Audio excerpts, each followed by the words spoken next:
2025 is finally upon us. Now, majority of us would have set New Year's resolutions that we've already broken because they're just too hard to achieve, or we just don't have any connection towards that thing. We heard someone else talk about them and thought, hey, that'd be a good New Year's resolution to have. But the truth is, there's only one real way you can do that, and that is by making sure that every single thing you're doing in 2025 means something to you and is something that will help you progress. The first way to make your 2025 a successful one is to make sure you are setting yourself goals. And these just aren't any other goals. These are goals that are achievable, ones that you can easily track, and these goals need to be defined specifically. Now, going to the gym is a goal, but you need to get more in detail. How often will you be going to the gym? What are your specific goals when you go to the gym? Are you weight training? Are you doing cardio? If getting in shape is your thing, then what are you doing specifically? Are you going to join a yoga class? Are you going to learn martial arts this year? What specifically are you doing this year to help you achieve your physical goals? One way of keeping account of your habits is to use a habit tracker. You can journal it. There's loads of things online that you can use to track all of your habits. You could use a calendar if you want, and you can mark off every single day that you woke up early and went to bed early, every day that you had 2 liters of water, every day you had your 5 a day, or it's probably more than 5 a day now, but you get the point. Anytime you're doing something that's towards the habit that you're trying to create, you can mark it off so you can see the progress. Usually habits fail because people forget about them, or because they're not holding themselves accountable. If you can remind yourself and hold yourself accountable, you're more likely to complete those habits. The third thing is working beyond the mistake. We all hate to lose, we all hate to fail, we all hate to make mistakes, but they are only truly losses if you don't learn from them. Anyone you can think of who is successful today has lost at some point in their life. And the only way they got back from that was to learn from them losses. So if you do lose or make a mistake, you need to quickly pick yourself up and learn from them.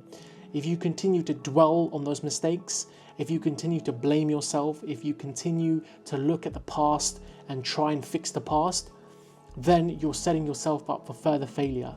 But if you think about the things that went wrong, why they went wrong, and how you can learn from them and not repeat that same mistake, that is better for you. The fourth thing is to stay motivated. Now, I've got a bit of a complicated relationship with motivation.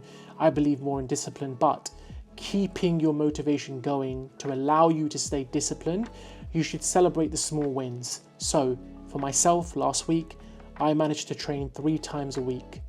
Now, previous weeks, it was 0 times a week because I said I'd go to the gym 5 days a week. I'd do X, Y, and Z. None of it happened. Last week, I managed to go to the gym twice and do basketball once. That was 3 days for me last week. Now, this week, I'm going to try and go basketball twice and to the gym twice. That for me is more manageable because I'm only adding in 1 extra session.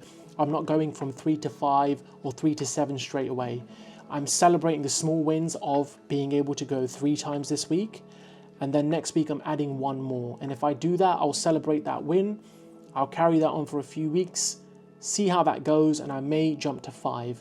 But remember, live in the moment, have a look around you, see what you're doing well, celebrate that, build the discipline within your routine, move on, try and do more. If you can't stay the same, the most important thing to remember is don't go backwards. And the last thing I want to touch on is managing your time effectively. Managing your time effectively is very, very important. We all have a finite amount of time, so any extra time that we have, you should try and schedule that in.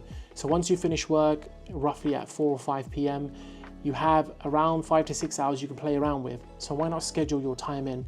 Instead of thinking about what you want to do, if you plan it in a calendar or in your diary or in a journal, you're more likely to do that. So if you're trying to pick up a new hobby like pottery or baking or anything like that, then the best thing for you to do is to write in your planner, your diary, your calendar that you're going to bake from the hours of 5 to 7 every Monday and Thursday, just so you're in the habit, and then you've got that hobby on the way.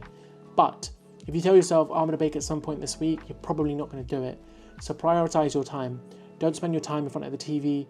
Don't spend your time doing things that you don't really want to do. If you have the ability to, spend the time doing the things that you love doing.